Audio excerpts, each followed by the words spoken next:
अब सराय की भी अलग ही कहानी आपको बताते हैं। सराय गया बेचारा लेने के लिए, वहाँ लंबी लाइनें लगी हुई थी, तो वो कहते थे एक जने को नहीं मिलती सराय, कम से कम मिनिमम 2 जने होने चाहिए।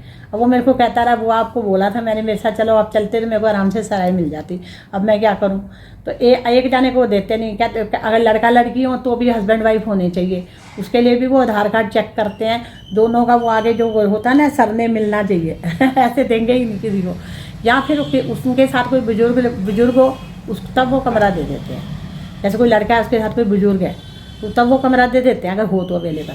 तो उस बेचारे को ना कमरा ही नहीं मिला, वो कहता मेरे पैर टूट गए चल चल के, मैं थक गया बहुत ज़्यादा। फिर वो बेचारे को मैंने बोला तू एक काम कर, बाहर मार्केट में ना होटल वोटल होते हैं वो देख ले।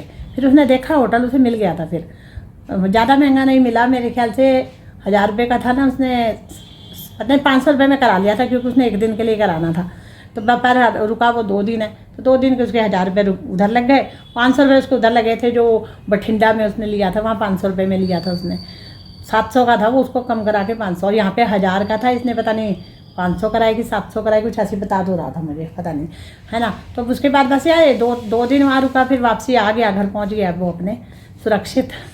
वो जो उसने गाड़ी वापसी के लिए बुक करी थी ना, मतलब अमृतसर से दिल्ली के लिए, उसमें क्या था 70 वेटिंग चल रही थी। अब 70 वेटिंग चल रही थी तो वो खिसकी नहीं, वो 69 के बाद आगे मतलब कमी नहीं हुई। तो फिर बेचारे को दोबारा एक और गाड़ी बुक करी इसने 2 AC वाली, वो 1300 रुपये की पड़ी टिकट, उसमें खाना भी इंक्लूड नहीं था, पर वो AC वाली गाड़ी थी। और अपर इसको पसंद है, या तो नीचे हो या अपर, मिडल नहीं पसंद, मिडल में बंदा फंस जाता है। पता है क्या होता है, वो लोग फिर वो मिडल वाली को नीचे कर लेते हैं ना, तो मिडल वाला तो आराम नहीं कर पाता कि जैसे करना चाहे। अपर वाले को भी आराम है, नीचे वाले को भी आराम है, इसमें अपर मिल गई तो ये आराम से आ गया। फिर बस घर अब पहुँच गया आराम से।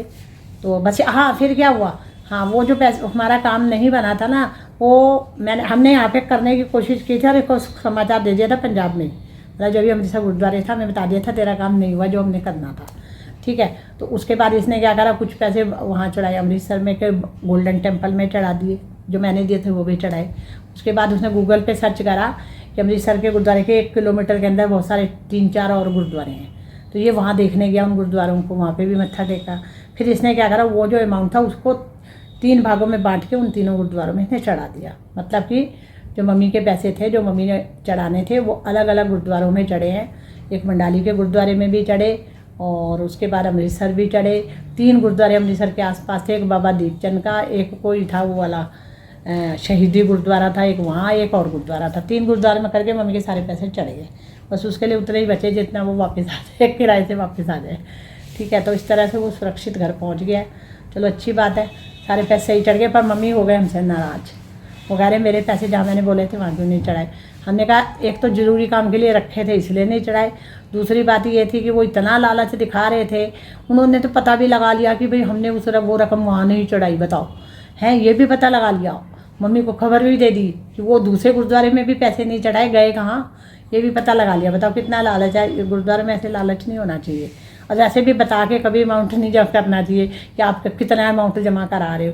तो आप जाओ अपनी श्रद्धा से जितना मर्जी चढ़ा दो, है ना। अब ये थोड़ी है किसी को लालच डाल दो पहले ही, है कि हमने तो इतने चढ़ाने और फिर नहीं चढ़ाऊंगे तो उनको तो बेचारों को दिक्कत होएगी ना। उनको लगेगा साथ वाले गुरुद्वारे में तो नहीं चढ़ा दिया, हमने तो बहाना मार दिया उधर चढ़ा दिए, क्योंकि अब क्या करते बताओ। और सारे जो गुरुद्वारे के पैसे थे सारे सही जगह पहुँच गए, हमें कोई भी वो नहीं है, कोई भी मलाल नहीं है कि हमने गलत किया है, हमने सही करा अपनी तरफ से। जिस ज़रूरी काम के लिए रखे थे वो ज़रूरी काम नहीं हुआ बाद में, तो हमने सारे चढ़ा दिए। तो ये थी हमारी सारी कहानी। आओ बातें करें में मैंने आपको बताई। अब पता नहीं मैं ठीक हूँ कि गलत हूँ। अमरिंदर हम दोनों ठीक है, अमरिंदर और मैं ठीक है या गलत है ये नहीं हमें पता, हमें अपनी तरफ से लगता है कि हम ठीक है।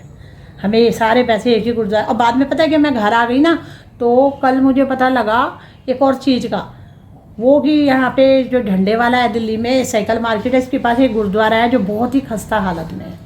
मतलब उसकी दीवारें टूटी, कोई उस गुरुद्वारे में कोई संगत जाती ही नहीं है। और वो कोई बुजुर्ग बंदे हैं सिख, वो सुबह शाम बस पाठ कर देते हैं वहाँ, और धूल मिट्टी, दीवारें खराब, जाले लगे हुए, बुरी हालत में गुरुद्वारा।